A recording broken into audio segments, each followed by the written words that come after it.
पुराने समय की बात है।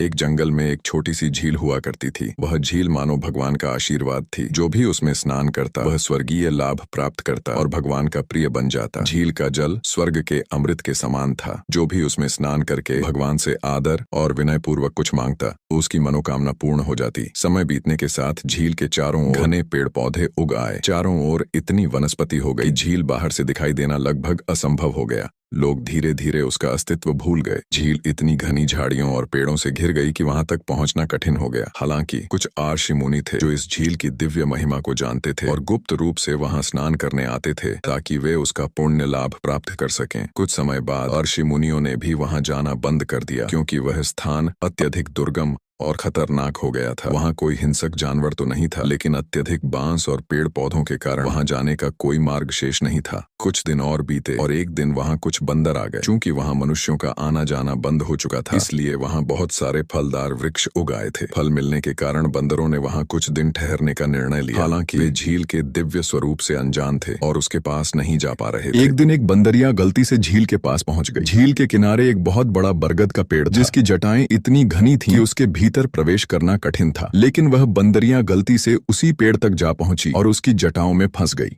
वह बाहर निकलने की बहुत कोशिश करने लगी और जोर जोर से चिल्लाने लगी, लेकिन छूट नहीं पाई। उसके साथ आए अन्य बंदरों ने उसे बचाने की बहुत कोशिश की, लेकिन वे असफल रहे। अंततः भूख प्यास से तड़पकर वह बंदरिया वहीं मर गई। ये देखकर बाकी सभी बंदर डर गए और उस स्थान को छोड़कर चले गए। कुछ दिनों बाद मृत बंदरिया का शरीर धीरे धीरे नष्ट हो गया, लेकिन उसका सिर बरगद की जटाओं में फंसा रह गया। जब वर्षा हुई तो उसका शरीर बहकर दिव्य झील में जा गया। जैसे ही उसका शरीर झील के जल से स्पर्श हुआ उसे मोक्ष की प्राप्ति हो गई और भगवान का आशीर्वाद मिला। अगले जन्म में वह एक राजकुमारी के रूप में जन्मी। उसका जन्म ऐटकालिंग राज्य में राजा ध्वज के महल में हुआ। वह राजा की इकलौती संतान थी और देखने में अत्यंत सुंदर थी। गुणों में भी वह अद्वितीय थी और बुद्धिमत्ता में किसी से कम नहीं थी। लेकिन क्योंकि उसका केवल शरीर ही झील के जल में प्रवाहित हुआ था, उसका मुख झील में नहीं धुल सका। इसके कारण उसका शरीर तो अत्यंत सुंदर लेकिन उसका चेहरा एक बंदरिया जैसा दिखता था। जब राजकुमारी बड़ी हुई तो पूरे राज्य में यह चर्चा का विषय बन गया कि इतनी सुंदर, बुद्धिमान और गुणवान राजकुमारी का चेहरा बंदरिया जैसा क्यों है। राजा और प्रजा सभी चिंतित थे कि उसका विवाह कैसे होगा और कौन उससे विवाह करेगा।